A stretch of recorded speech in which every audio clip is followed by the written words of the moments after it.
Alright guys, what's going on? Welcome back to the channel. Hope you're all doing fantastic. We're here with the round 9, I believe it is. Yeah, round 9. It's going so quick, it's actually insane. We're already, one quarter through the entire season, so things are getting underway here. But yeah, guys, let's jump straight into it. Make sure you drop a like, subscribe, all that. I'd really appreciate it. And if you guys are still keen on joining the tipping comp, it's not too late. Both of the links are down below. So yeah, let's go ahead and jump straight into my tips from last week. All right, so here we are from round 8, I believe it was. Yeah, round 8. So I finally broke my streak of not tipping or tipping the incorrect game for the first round of the round, or the first game of the round. Sorry. So Brisbane Lions, a very, very nice tip here. We got a nice 6 points off the margin there, so we'll take that.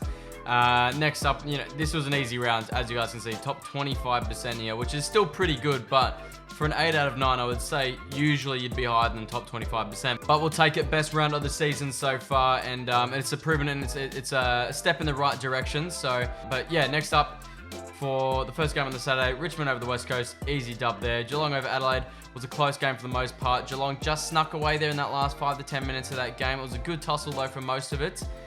This Melbourne Gold Coast game was incredible. This was a very, very good game. Gold Coast, so unfortunate not to win there. They had so many opportunities. They had some umpire decisions not go their way. Gold Coast, if they can actually keep up some better form, it's going to be great for them, and they should actually be able to get some wins this year, and not just be around that 10th sort of spot like they usually are, or 12th, even lower really. But yeah, really good game. They missed an opportunity at the end there. I can't remember who was taking the set shot, but Gold Coast, as I predicted, I said last week this was going to be close, so it didn't surprise me here, as a lot of these Melbourne games in Gold Coast seem to always be tight. The Monaco Oval clash here with the Bulldogs, still they have not broken their streak there, the GWS Giants, so Doggies got it done nicely there. Maybe one of the tips that might have tricked a few people. I think I said in my vid last week, I think a lot of people were being sucked into tipping the Giants here, and I was right. As for the rest of the games, well, it was really just easy sailing for most of them if you went the favourites here.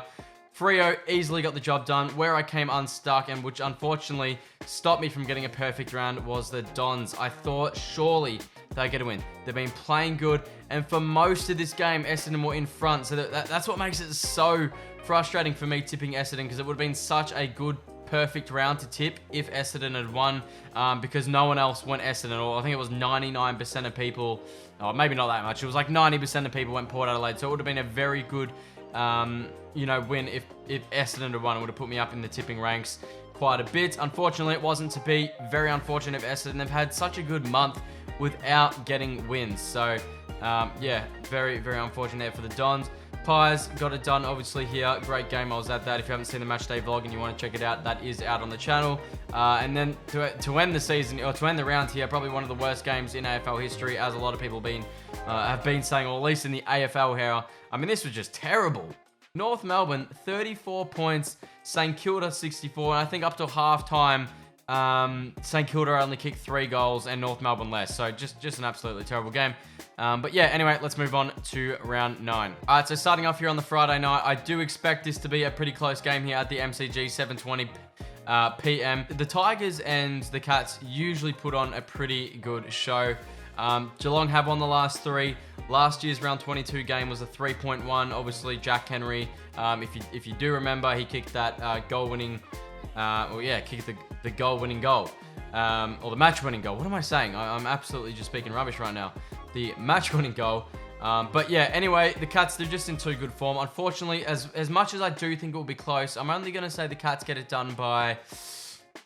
Oh, honestly, do I really deep down think in my heart it's going to be close? Probably not. I'll go 38 points. I do think it's going to be close for majority of the game, but I think by the end of it, the Cats will have kicked away a little bit in the fourth. Yeah, sorry, Richmond. I think it's going to be an alright game, but I just don't give you a chance at winning.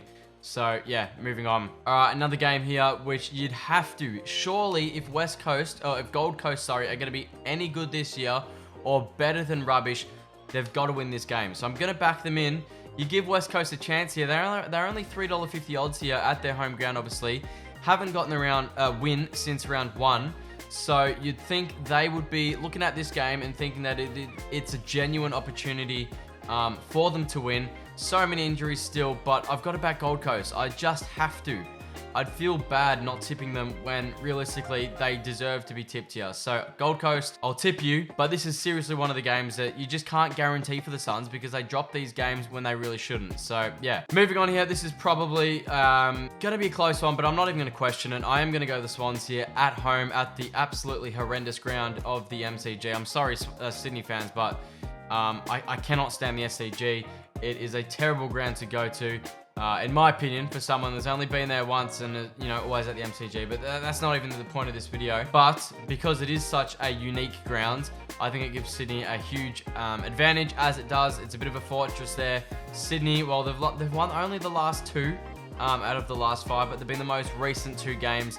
So you do have to take that for what it is. And yeah, I'll be going Sydney here. Probably, I don't know, 20, 30 points for this one. All right, next up here, I'm not even going to really talk about it, guys. Not going to chat for too long. North Melbourne obviously coming off, well, really since round 2, they haven't been anywhere near where we thought they might have been this year and have actually taken a step back. Realistically, they have not looked good whatsoever. It is at Bluntstone Arena, so so there's a chance that, North Melbourne might pull Port Adelaide down to the level. But still, even if that is the case, I just don't give them a chance here. Port Adelaide, I would say, get it done. They have been in good form. You can't knock their form, really, Port Adelaide. They've won the last 5. I'm not sure how many of those have been at Adelaide Oval. 3 out of the 5. So, yeah, they've had some good wins. They've defeated the Swans away. So, yeah, realistically, you'd hope Port get it done here, and I'm going to tip them to do so. All right, now we've got another one of these games here that I'm probably not even going to think twice about. There's actually quite a few of these games this round where you're predicted to realistically be one-sided. I think, though, just going by the odds, if Hawthorn are to win this game, it will be the biggest upset for this round and potentially even one of the year. But with that being said, how could you tip Hawthorn in this game? I genuinely don't know. Melbourne, they've won the last 3 after having a bit of rocky form. I think they had a patch of form where they'd lost 2 of their 3 games. But yeah, I'll be going Melbourne here. Without a doubt, this is probably the certainty of the round in my mind. So yeah, however many points it is, we'll wait and see. All right, next up, we've got the only game at the Gabba, obviously, being Brisbane's home game here for the round. This is a double header on the Saturday night here, so not actually sure which game I will be watching because I surprisingly think this game will be good as well.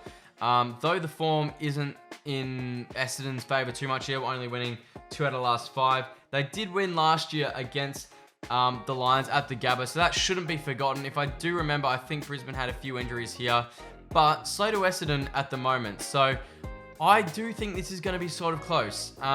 Will I be tipping Essendon? I'm not going to tip Essendon just because I have tipped in the last few rounds and they've come close, but they just haven't repaid the faith that I've put into them at the Gabba. You really can't fault the Brisbane Lions. They've won 5 on the trot, but I'm going to say this is only probably going to be a 3-goal win to Brisbane Lions, and I think if that is the case, it's probably not too bad for Essendon, considering they've lost a defender. I don't remember old mate's name, so I apologise for that. But yeah, like Essendon, I believe their defender stocks at the moment are just absolutely depleted. So to lose this game, it probably wouldn't be the worst in the world. But yeah. Okay, moving on to arguably the hardest game in the round and probably one of the hardest tippings for the year. We have the Carlton Blues again taking on the Western Bulldogs at Marvel Stadium. I believe this is a Western Bulldogs home game, but Carlton, they do play quite a few games at Marvel here, so it's not exactly a huge advantage to the Western Bulldogs. Now, I haven't thought about this. Usually before I record these videos, I think about my tips beforehand so I don't sort of just yarn on for too long and just talk rubbish. But this one, I genuinely don't know because on paper, and with both teams going at their absolute max strength and playing in good form, I would probably think this is a genuine 50-50, but I'm slightly, ever so slightly, leaning towards the Doggies here, just because, well, we haven't seen anything from Carlton. How can I back in a team that realistically hasn't done anything good out of their last 4 games, aside beating a waffle team? Okay, now what can you take out of that? Well, I think after we've seen last week, pretty much nothing. So I'm going to have to tip the Western Bulldogs here. I'm not super confident about it, but I'd say probably at the moment with both of these teams, 6 out of 10 times the Western Bulldogs win it. you got to give a chance to Carlton. I mean, you can't really not give a chance to them with Curnow, Mackay, those type of guys. I mean, Curnow is seriously just one of those players that can win you a game if he kicks 5+, that sort of thing. On the other hand, well, the Western Bulldogs, they've got Norton, they've got Jamari Ugle-Hagan, they've got, what's his name? Cody Waitman. So, yeah, I'm going to go Western Bulldogs and 20 points, I'll say. Alrighty, next up here, this is another very, very hard game to tip here, but I am going to go Adelaide. I have thought about this. While St Kilda have been in very good form, and they haven't played too bad this year at the Adelaide Oval. Obviously, they only lost to the Pies by a goal. But I just think Adelaide have been playing too good these last few weeks. They only lost to 6 points against us. Or a point, sorry, not even 6 points. And I think they played pretty well against a Geelong team at home at GMHBA. And I think they might pinch this one. I'm hoping, because this is a genuine hard game to tip. Probably even more difficult than Marvel, because I think both of these teams, whilst Adelaide have, lost the last few, I think they're in better form going into this than, say, Carlton are against the Bulldogs. So I'll go Adelaide, but I don't know, this might even be one I change. And this probably comes down to the match on the day. If we have any big ins, big outs, stuff like that. Is Ben King back for St Kilda? I don't know. He may already be back. I'm not even up to the teams, to be completely honest with you guys. But yeah, I'll go Adelaide. All right, last game of the round. I'm going to be going the Pies here. Pretty obvious. I think 99% of the people will be going the Pies. I reckon they've bet us... what's the deal here? They've actually won the last 4 out of 5, surprisingly. But this was a very different Giants team. So, yeah, I don't know what you take out of that. Maybe they're a small chance for an upset. We only bet them by 10 points last year, sorry. But I just can't tip against the Pies. And I think most people would probably struggle to tip the Giants at the moment. Whilst they haven't been terrible, but yeah. All right, moving on to our Subway quiz here. In the history, which team has a higher winning percentage at the MCG? Geez, you just have to say Geelong, I reckon. No, most people are going Tigers. This is a genuine toss-up. I don't know. Maybe the Tigers, just because, well, it's their home ground. So, yeah, all right. Anyway, guys, that just about does us for the round. Geelong, Gold Coast, Sydney, Port Adelaide, Melbourne, Brisbane Lions, sorry. Western Bulldogs, Adelaide, and the Pies. That is my 9 picks for this round, and hopefully it turns out to be a perfect one. Alright guys, if you did enjoy the video, make sure you smash a like. I'd really appreciate that. Subscribe, all that good stuff, and check out my match day vlog from a few days ago, and I'll catch you guys in my next one. Peace out, and bye-bye.